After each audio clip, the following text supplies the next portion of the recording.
Morning, Ram Ram, सत श्री अकाल, आदाब, जय श्री राम। कैसे हैं आप सभी लोग? मैं उम्मीद करती हूँ आप लोग अच्छे होंगे। तो चलो इसी के साथ आज के सेशन को शुरू करते हैं, आज की क्लास को। और हमारी क्लास फेमस ही किस लिए है कि हम घंटों की करंट अफेयर्स की क्लास को मिनटों में पढ़ते हैं। मात्र 10 मिनट में कल तक के करंट अफेयर्स के 10 इंपॉर्टेंट क्वेश्चंस को हम कवर कर लेंगे। तो शुरू करें आज की क्लास को। ठीक है, उससे पहले एक और बात मैं आपको बता दूं कि पिछले 2 दिनों से मेरी तबीयत ठीक नहीं थी। इसकी वजह से जो हमारी मैगजीन जो योद्धा मैगजीन है एप्लीकेशन पर, वो भी डिले हो गई। मैं हाथ जोड़ के आप सभी लोगों से माफी मांगना चाहूंगी इसके लिए। जैसे ही वो लाइव हो जाती है मैं आपको एक अलग से वीडियो बनाकर बता दूंगी। मेरी तबीयत खराब होने की वजह से काम थोड़ा रुक गया। चलो खैर, आई होप आप सभी लोग समझेंगे। इसी के साथ पहला क्वेश्चन ये रहा आप सभी लोगों के सामने। जो भी आंसर सही देगा 7 करोड़ 7 करोड़ 7 करोड़ है। ऐसा हाँ, ऐसा भाई मेरे पास भी नहीं है। चलो खैर, who will be the chief guest on India's Republic day 2026? तो जो 2026 में हमारा गणतंत्र दिवस, इस बार 77वां गणतंत्र दिवस मनाया जा रहा है, उस पे मुख्य अतिथि कौन रहेंगे आपसे ऐसा पूछा गया।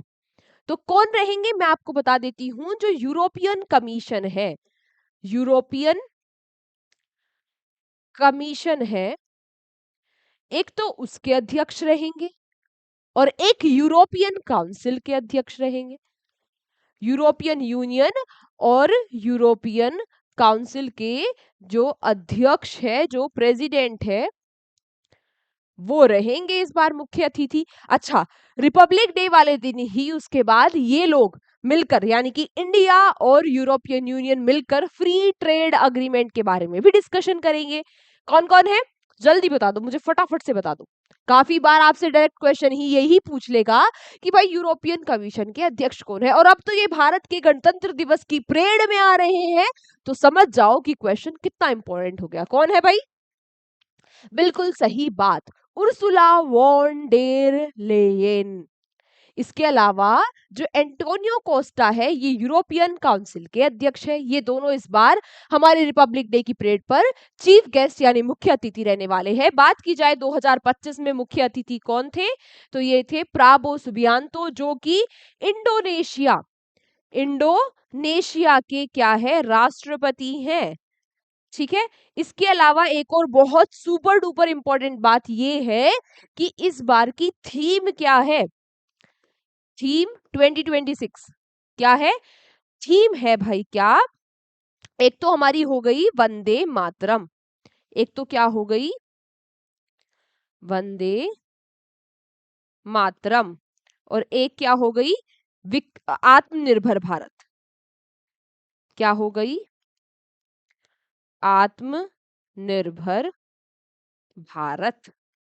वंदे मातरम क्यों है? क्योंकि वंदे मातरम को 150 साल पूरे हो चुके हैं, 150 ईयर्स पूरे हो चुके हैं। इस बार इसकी 150th एनिवर्सरी है। ठीक है, आज आप लोगों के लिए क्वेश्चन फॉर यू भी मैं पहले क्वेश्चन में ही दे देती हूँ। वंदे मातरम को कहां से लिया गया?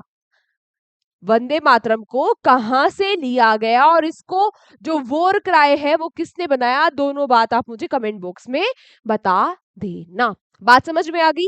जितनी बातें बताई सारी की सारी ही इंपॉर्टेंट, आपके एग्जाम में डायरेक्ट यहां से क्वेश्चन आने लायक। ठीक है, सारी बातें लिख लेना। Who was appointed as the acting president of Venezuela after Nicolas Maduro was arrested by US military? कल भी मैंने आपको बताया था कि जो वेनेजुला के प्रेसिडेंट है, जिनका नाम क्या है, जिनका नाम है निकोलस माद्रो, इनको यूएस ने एयर स्ट्राइक करके बंदी बना लिया और अब न्यूयॉर्क के कोर्ट में लेके गए हैं। वहां पर इनको इन पर ड्रग्स ट्रैफिकिंग के, टेररिज्म के जो चार्जेस है वो लगा रहे हैं। खैर, अब ये तो बंदी बन गए। इनकी जगह पर जो कार्यकारी अभी राष्ट्रपति बने हैं वेनेजुला के, आपसे ये पूछ रहा है कि ये कौन है। अच्छा, ये कौन बन गए हैं भाई? Maria Corina Machado. कौन है ये? ये वही है जिनको इस बार नोबेल पीस प्राइज से सम्मानित किया गया। इसके अलावा एनेलेना बारबोक, ये कौन है? जो 80th सेशन होने वाला है यूनाइटेड नेशन जनरल असेंबली का, ये उसकी अध्यक्ष है। साई जाधव, ये तो भारत की ही है फर्स्ट फीमेल जो IMA से पास आउट हुई है।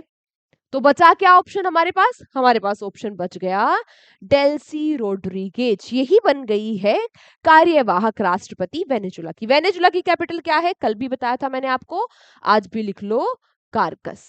ये क्या है, ये है कैपिटल, बोले तो राजधानी। फिर बात आती है अगले प्रश्न की। बात होती रही और बात होते होते क्वेश्चन नंबर 3 पर आ गई है ना। ठीक है, where has the second edition of Khelo India beach games started recently. जो खेलो इंडिया बीच गेम है, इनका दूसरा संस्करण कहाँ शुरू हुआ? तो चलो हिंट है सिंपल सा, दूसरा संस्करण भी वही हो रहा है जहां पर पहला संस्करण हुआ। अब पहला संस्करण कहाँ हुआ?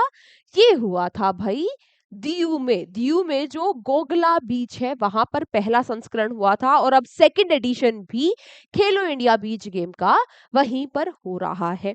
अच्छा, यहाँ पर बस एक ही बात आपके याद रखने लायक है कि इसका मैस्कोट क्या है, पर्ल। क्या है? पर्ल।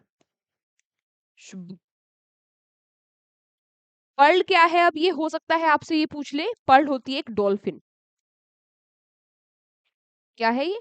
डॉल्फिन। ठीक है, तो मैस्कोट याद रखना, कहां पर हो रहे हैं, कौन सा एडिशन है और पहला एडिशन कहाँ हुआ।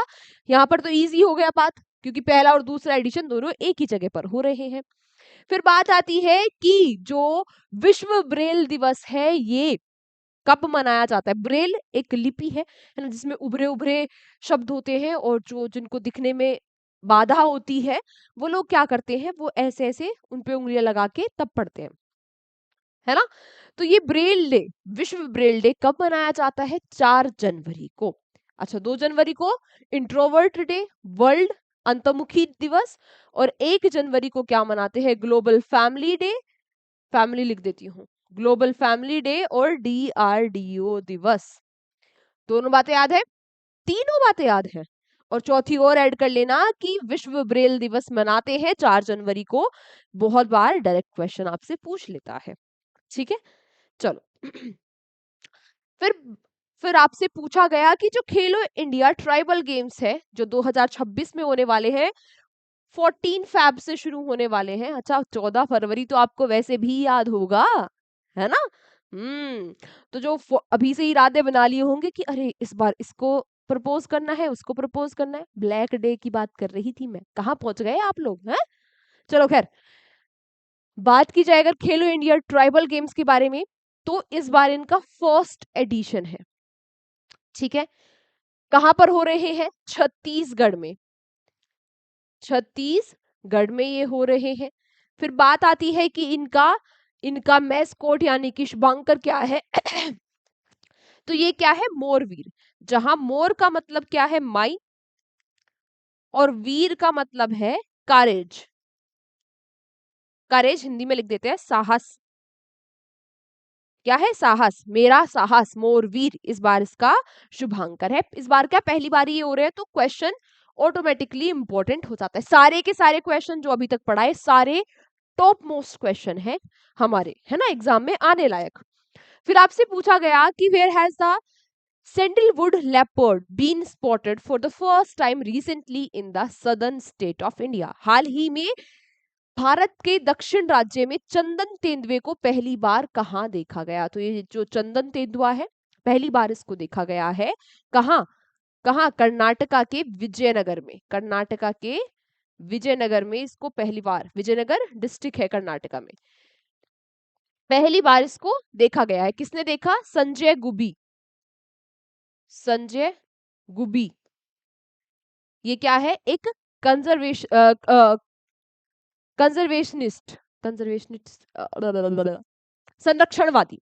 ठीक है, बोला ने जी फिसल गई।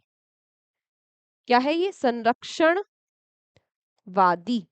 ठीक है, इन्होंने और इनकी टीम ने क्या किया? इनको पिक्चर किया है ना। वो लोग जो वाइल्ड लाइफ फोटोग्राफी करते हैं या वाइल्ड एनिमल्स को देखते रहते हैं, तो बड़े बड़े कैमरे लेके घूमते रहते हैं ऐसे जंगलों में, है ना। तो किसने देखा, किसने कैप्चर किया? ये बात तो सभी लोग पढ़ा रहे होंगे और पढ़ रहे होंगे कि कहाँ दिखा ये तेंदुआ, लेकिन किसने देखा? एग्जामिनर भी यहाँ पर जाएगा और हमें पता है कि वो यहाँ पर जाएगा, इसीलिए हम ये भी पढ़ के चलेंगे। इसलिए मैं आपको कहती हूँ कि घंटों की क्लास मिनटों में है। हम डायरेक्टली टू द पॉइंट वो क्वेश्चन पढ़ रहे हैं जो हमारे एग्जाम में आने लायक है। हम एग्जामिनर की मेंटेलिटी को समझ के वो इंपॉर्टेंट फैक्ट पिक करके इस क्लास में पढ़ते हैं, तभी हमें क्वेश्चन भी इस क्लास से काफी फंस जाते हैं, है ना। और कई कई लोग घंटों घंटों, एक एक घंटे, डेढ़ डेढ़ घंटे, 45 मिनट से तो कम कोई करंट अफेयर्स पढ़ा ही नहीं रहा। तो इतना पौन पौन घंटा आप लगा रहे हो और फिर भी क्वेश्चन नहीं आ रहे, इसका रीजन यही है कि हम डायरेक्ट क्वेश्चन पढ़ रहे हैं, उसमें कुछ बातें कर रहे हैं, अपने घर की बात बता रहे हैं, अपने करियर की बात बता रहे हैं, हमने ये कर दिया, हमने वो कर दिया। क्या फायदा? वो एग्जाम में थोड़ी ना आएगा, ये एग्जाम में आएगा, लेकिन छाप लेना अपनी कॉपी में। चलो नेक्स्ट, LCA यानी कि लाइट कॉम्बैट जो एयरक्राफ्ट है Tejas has recently completed how many years of its successful flight. हाल ही में जो लड़ाकू विमान है तेजस, तेजस ने अपनी सफल उड़ान के कितने वर्ष पूर्ण कर लिए हैं? तो तेजस की सिल्वर जुबली है। 4 जनवरी 2001 को तेजस ने अपनी पहली उड़ान भरी थी, फर्स्ट उड़ान भरी थी तेजस ने, ठीक है। तो 25 साल पूरे हो गए हैं तेजस के। फिर बात आती है who has recently become the new director general of border road organisation in January 2026। तो जनवरी 2026 में जो सीमा सड़क संगठन है, इसके नए महानिदेशक कौन बनेंगे? अब ये BRO है क्या? ये है कि भाई जो बॉर्डर एरिया है भारत के, वहां पर सड़कें बनाना, और जो हमारे फ्रेंडली देश है वहां पर सड़कें बनाना, वो बॉर्डर वाले फ्रेंडली देश है, वहां पर सड़कें बनाना, है ना, कनेक्टिविटी बनाए रखने के लिए BRO का काम है। इसके नए महानिदेशक बने हैं हरपाल सिंह। अच्छा, BRO कब बना? 7 मई 1960 को BRO, ठीक है। हेडक्वार्टर्स कहाँ है इसके? नई दिल्ली। नई दिल्ली में इसके हेडक्वार्टर्स है। भले ही ये सड़क बना रहा है, लेकिन हमारी मिनिस्ट्री ऑफ डिफेंस अभी भी खांसी नहीं गई भाई। भले ही ये सड़क बना रहा है, लेकिन फिर भी हमारी मिनिस्ट्री ऑफ डिफेंस, हमारी रक्षा मंत्रालय के तहत ये आता है। बात समझ में आई? अगला क्वेश्चन आपसे पूछा गया कि इंडियन आर्मी ने किस साल को कहा है networking and data centric year? तो नेटवर्किंग और डेटा केंद्रित वर्ष किस वर्ष को कहा है हमारी भारतीय सेना ने? ये कहा है 2025 को। ईयर ऑफ रिफॉर्म्स कहा था 2025 को, और 2026 को नेटवर्किंग एंड डेटा सेंट्रिक। आज का आखिरी क्वेश्चन आपसे पूछ रहा है कि अभी हाल ही में जो 44वें junior national kho kho championship हुई है, इसको किसने जीत लिया? तो इसको जीत लिया है, अगर बात की जाए बॉयज में इसको जीत लिया है कर्नाटका ने। जो रनर अप रहा, नीचे लिख लेते हैं, जो रनर अप रहा वो कौन रहा? महाराष्ट्र। गर्ल्स कैटेगरी में अगर आपसे पूछ लिया जाए कि किसने जीता, तो जीत लिया है किसने? गर्ल्स कैटेगरी में यहाँ पे जीता है, वॉन लिख लेना, जीत लिया है महाराष्ट्र ने। और रनर अप रहा, यानी कि दूसरे किसको हराकर जीता, या दूसरे नंबर पे कौन आया? ओडिशा। इसके अलावा ये बात भी याद रखना कि होस्ट भी किसने ही किया है? होस्ट भी किया है कर्नाटका ने ही, यानी कि मेजबानी भी इन खेलों की कर्नाटका ने ही की है। आज की क्लास हमारी यहीं तक थी। Thank you so much everyone हमारे साथ सेशन में एंड तक बने रहने के लिए। इसकी PDF आपको मिल जाएगी हमारे एग्जाम जर्नी के टेलीग्राम चैनल पर। इसके अलावा PDF का लिंक मैं कमेंट बॉक्स में भी पिन करवा दूंगी। अब मिलते हैं आपसे कल के सेशन में। आज शाम को हमारा 10 मिनट शो वाला सेशन भी होगा। And again I am really very sorry कि मेरी पिछले 2 दिनों से तबीयत ठीक नहीं थी, इसके कारण हमारी जो योद्धा मैगजीन 5 तारीख को लाइव हो रही थी वो थोड़ा सा डिले हो गई, ठीक है। इसके लिए जो भी अपडेट होगी मैं आपको बता दूंगी। इसके अलावा आप लोग मन लगाकर शिद्दत और ईमानदारी से मेहनत करो, पढ़ाई करो। मैं इतने एफर्ट्स करके इसे छोटी सी क्लास बनाती हूँ, सारे इंपॉर्टेंट चीजें देखती हूँ। मुझे तो पढ़ने में वही 3-4 घंटे का टाइम लगता है बनाने में, है ना। लेकिन आपको मैं 10 मिनट में, 10 से 12 मिनट में ये चीज प्रोवाइड करवा रही हूँ। तो आप भी बस इतना सा काम कर लिया करो कि रोज का रोज रिवीजन और अपने नोट्स बना लिया करो। बात समझ में आई? मिलते हैं आपसे कल की क्लास में। Take care, bye bye.